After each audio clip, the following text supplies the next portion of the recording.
Hello friends, good evening. कैसे हैं आप सब? चलिए तो आज हम बात करते हैं हमारे हिंदी के महाकाव्य कवि सूर्यकांत त्रिपाठी निराला जी के बारे में। आज हम उनका जीवन परिचय जानेंगे।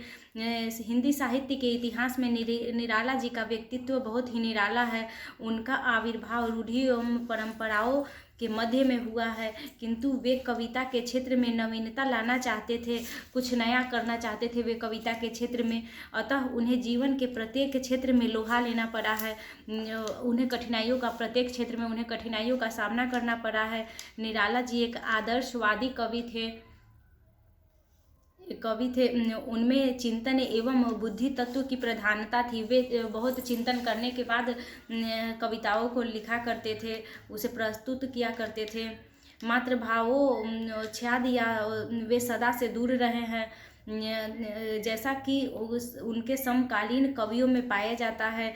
उनका स्वर दार्शनिक रहा है। उस युग के दार्शनिक पत्र समन्वयन में वे संपादक भी रह चुके हैं। उनके लेखों में इस आदर्शवादी विचारधारा की व्याख्या एवं विश्लेषण भी मिलता है।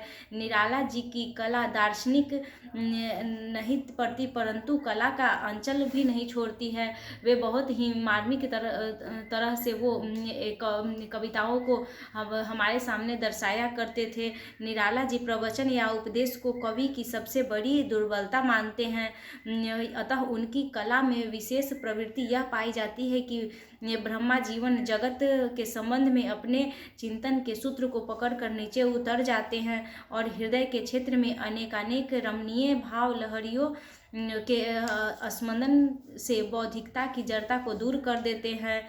उन्हें पौध भाषा में भी उन्हें अभिव्यक्ति देते हैं। यह सत्य है कि निराला जी की अधिकांश रचनाओं में मानवीय जीवन के ही चित्र अंकित हैं, किंतु वे सभी रहस्यानुभूति से अनुरंजित होते हैं। निराला जी में दार्शनिक बारीकियों का विवेचन कम मिलता है, अतः वे मूलतः मानववाद के कवि हैं। इसलिए लगभग एक ही समय में तुम और मैं तथा भिक्षुक जैसी कविताएं वो लिख जाते हैं। वो 3-4 कविताएं एक साथ ही लिख जाते हैं। निराला जी सार्वभौमिकता के उपासक एवं विश्व बंधुत्व के संदेहवाहक हैं। अद्वैतवाद के वेदांती स्वरूप को ग्रहण करने के कारण उनकी रहस्यात्मक रचनाओं में भारतीय दार्शनिक निरूपणों की झलक जगह जगह पे हमें देखने को मिलता है। निराला जी तो पूर्ण रूप से ही क्रांतिकारी कवि हैं। वे भाव, भाषा, छंद, अभिव्यक्ति और अलंकार सभी को उन्होंने इसी ढंग से नवीनता प्रदान की है। एक नए तरह से उन्हें हमारे सामने सुचारू ढंग से प्रस्तुत किया है। कभी कभी तो ऐसा प्रतीत होता है कि निराला जी इसी के जन्मदाता हैं। इसीलिए वो काव्य प्रक्रिया में देवी प्रेरणा, संस्कार, प्रतिभा एवं साधना की विवेचना करते हैं। प्रकृति और कल्पना के योग का भी काव्यात्मक सहानुभूति देते हैं। उनके विचारों एवं नवीनता मौलिकता का प्रतीक है और उनकी यही स्वच्छंद दृष्टि का प्रमाण है।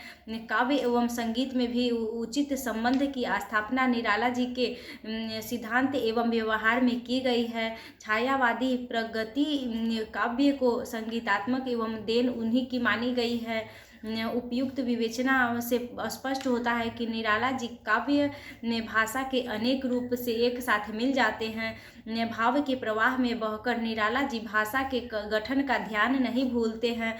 उनके काव्य जीवन में भाषा का कहीं तीखापन और उदात्त रूप नहीं मिलता है।